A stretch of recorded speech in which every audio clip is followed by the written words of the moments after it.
Vous vous demandez peut-être comment est-ce que l'aide humanitaire, sociale, médicale et spirituelle peut arriver dans des zones qui sont complètement isolées, dans des villages perdus dans les montagnes, dans certains pays dans lesquels il n'y a pas les moyens logistiques habituels pour arriver à toucher ces populations-là. Eh bien, vous êtes au bon endroit parce que l'invité que je reçois aujourd'hui travaille précisément sur ce sujet-là. À tout de suite.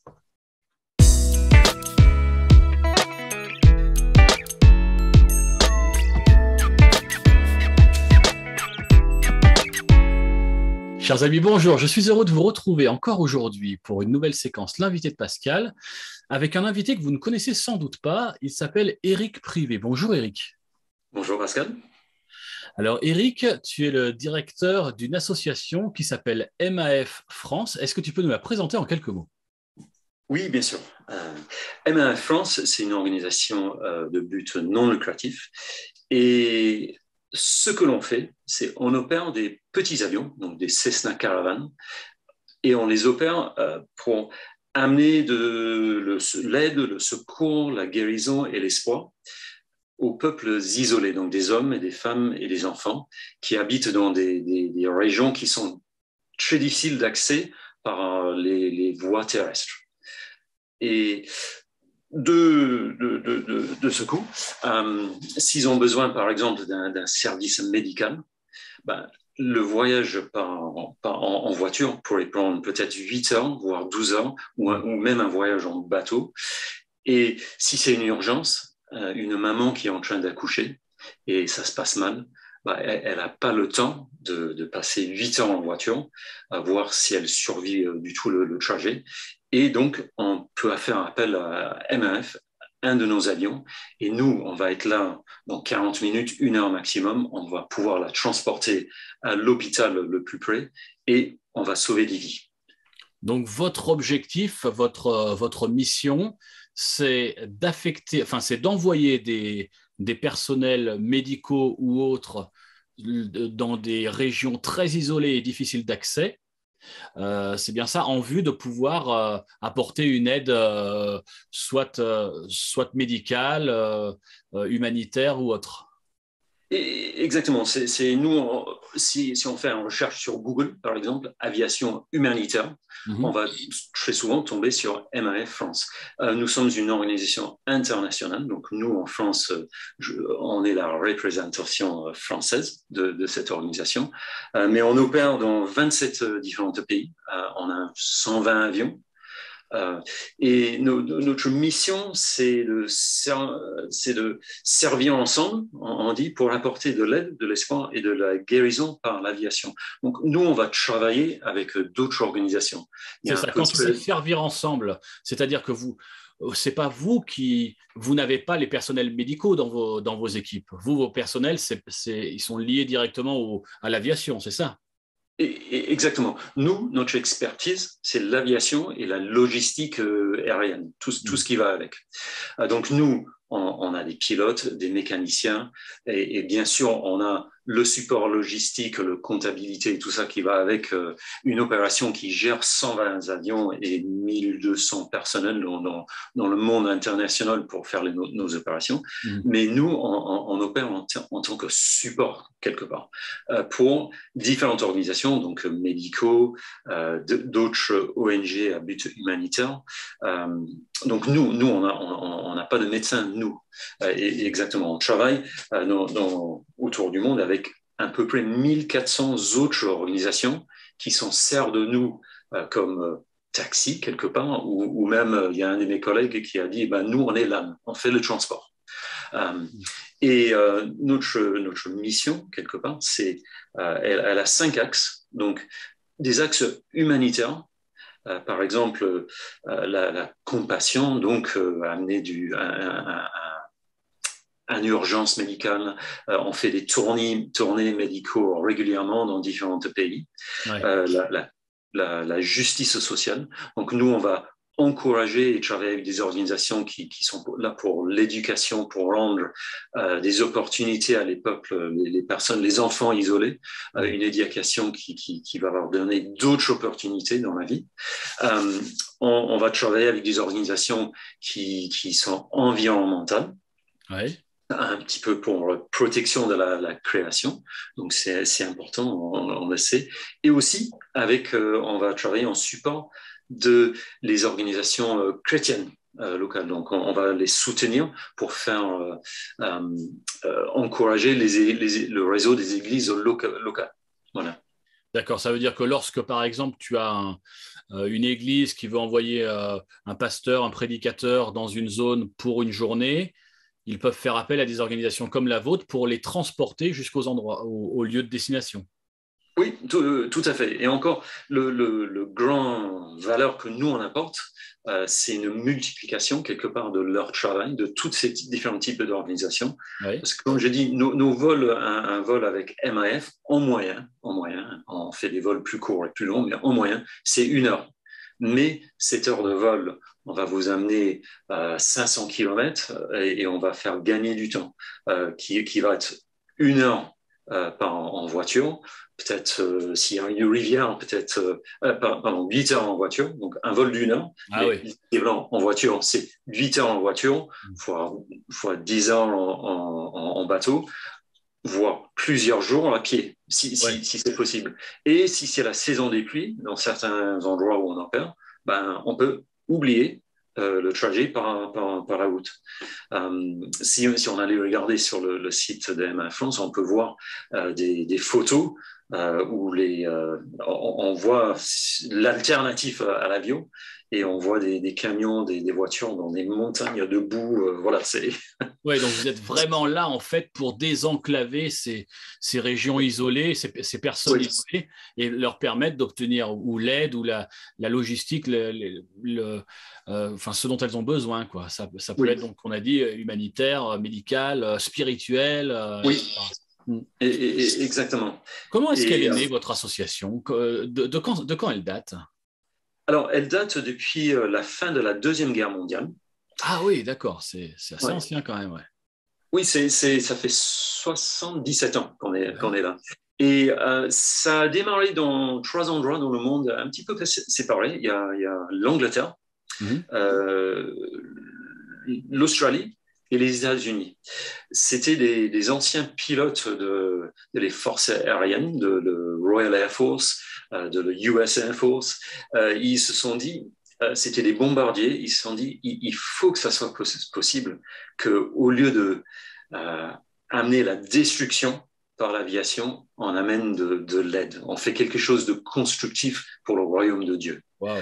Euh, et donc, peu après d'être démobilisés, la guerre était finie, ils ont commencé à explorer dans les pays où il y a ces populations un peu isolées, est-ce que c'était possible d'utiliser des avions, relativement des petits avions, de l'amener de l'aide, de l'espoir et de la guérison par des avions au lieu de par la route qui prenait beaucoup de temps, les routes peuvent être dangereuses, voilà. Ça a commencé donc il y a longtemps et ça s'est développé petit à petit avec le support et l'aide d'autres chrétiens dans le monde. Et au fur et à mesure, c'est trois originaires quelque part, ils se sont mis ensemble et donc aujourd'hui on est Mission Aviation Fellowship et donc on est des organisations qui sont un petit peu séparées, mais on est tous unis sur la bannière de Mission Aviation Fellowship et on travaille ensemble. Et comme je t'ai dit, on est dans 27 différents pays. Et Donc, vous opérez dans 27 pays aujourd'hui. Vous avez combien d'avions? on a juste un petit peu plus de 120 avions, donc 120 avions. des Cessna Caravan qui peuvent transporter à peu près 12 personnes ou 500 kilos de fret. Et l'année dernière, par exemple, on a transporté 1 million.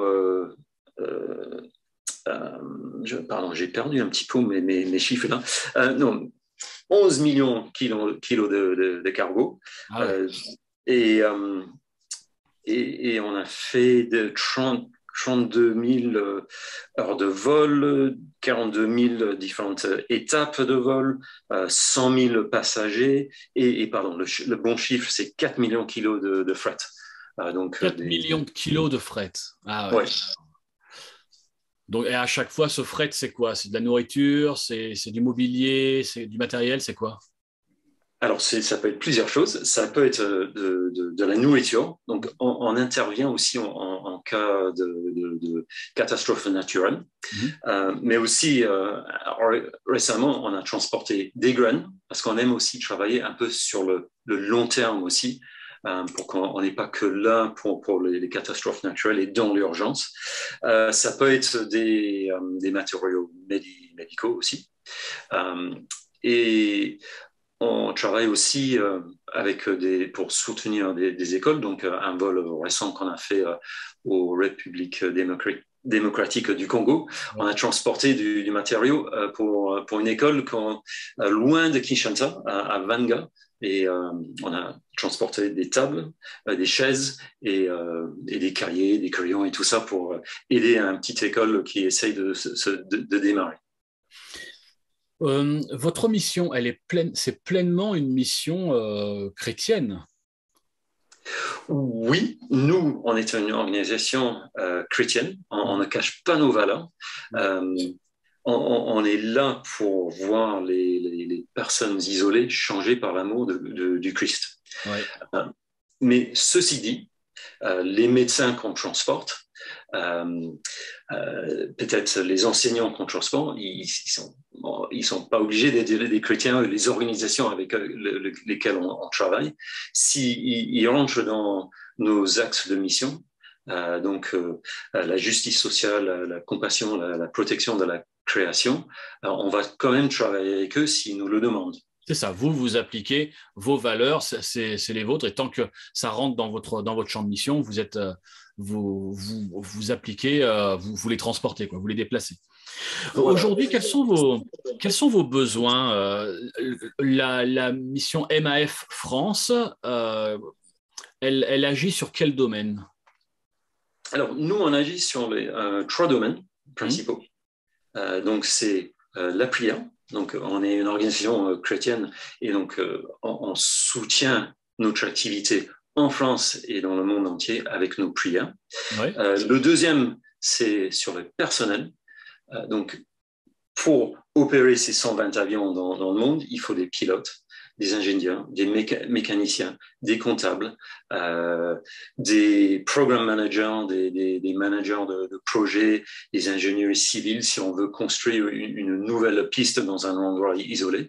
Donc ça peut être des missions courtes, mais on a besoin donc d'une personne personnelle avec une expertise assez poussée. Donc en France, comme dans les autres groupes ressources, l'Allemagne, l'Italie, le Pays-Bas, le Norvège, le Finlande, les États-Unis, le Canada, l'Australie, le Nouvelle-Zélande, voilà, tous ces groupes ressources, on a pour mission aussi pour recruter cette personnel. D'accord. Donc, s'il y a des gens qui nous regardent et moi, je sentirais bien un appel là-dedans pour aller servir sur l'une des missions, l'un des métiers que tu as cité. Il n'y a pas de problème, en fait. Ça fait partie de votre cœur de mission d'aller recruter du personnel qui soit envoyé sur le terrain. Absolument, oui, absolument, c'est ça. Donc, s'il y a quelqu'un qui regarde cette émission, qui dit, tiens, moi, je suis mécanicien, j'ai mes qualifications qui vont bien, et pour changer un petit peu de mon perspective de carrière, j'aimerais bien aller servir ces personnes-là, ils peuvent nous contacter, et on serait ravis de parler avec eux. Pareil, si c'est un pilote ou un comptable ou quelqu'un qui a des compétences de gestion, parce que c'est pas que des pilotes. Je veux dire, sur une base en Guinée, par exemple, il y a beaucoup de relations avec les autorités du gouvernement, différentes autorités. Il faut gérer tout ça. Et donc, on n'a pas besoin de que des pilotes. On a besoin de pilotes. S'il y a des pilotes là. Vous avez aussi besoin de pilotes. Oui. Pas que. Donc, tu m'as dit que vous aviez 3 types de besoins. Donc, la prière, le recrutement de personnel et le troisième? Et le troisième, bien sûr, c'est la collecte de fonds. Ce que l'on fait, quelque part par définition, les peuples qui ont besoin de nous, ils n'ont pas les moyens de payer. Ouais. Donc, toute cette activité dans le monde de pouvoir les servir et rapidement et en sécurité, en travaillant avec les autres ONG, les autres organisations chrétiennes, pour multiplier et pour leur faire gagner le temps et l'efficacité, ça coûte de l'argent. Et cet argent, elle vient principalement des dons de tous les pays que je vous ai cités, où il y a les groupes, nous on appelle ça les groupes ressources, l'Allemagne, la France, l'Italie, les Pays-Bas, le Danemark, etc. Ouais. Voilà. Donc, si une personne veut prendre contact avec toi ou avec avec MAF France, soit pour l'une ou l'autre des besoins qui ont été exprimés, elle se rend sur ton site internet. Quelle est l'adresse du site? L'adresse du site, c'est maf-france.org. Ok. Peux-tu rappeler ce que signifie MAF? Oui, Mission Aviation Fellowship ou Mission Aviation Fellowship. On a tendance de dire MAF aujourd'hui parce que surtout l'origine en étant anglophone, Mission Aviation Fellowship, même si je le dis très bien avec mon accent anglais, ça ne parle pas forcément en français. Bon, aviation, oui. Mission, oui. Fellowship, c'est un peu plus difficile de. Ça veut dire passe quand même. Ça passe quand même. Voilà. Éric Privé, merci beaucoup pour le temps que tu nous as consacré. Merci pour la mission, la belle mission que tu diriges.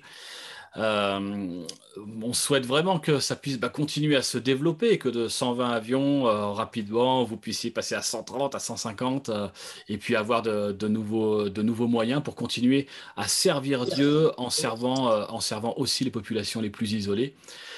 Que Dieu te bénisse, que Dieu bénisse aussi MAF France. Et puis à vous, chers spectateurs, je vous retrouve demain pour une nouvelle pensée de Pascal. Au revoir Éric. Au revoir Pascal et merci beaucoup. Avec plaisir, à bientôt. Au revoir.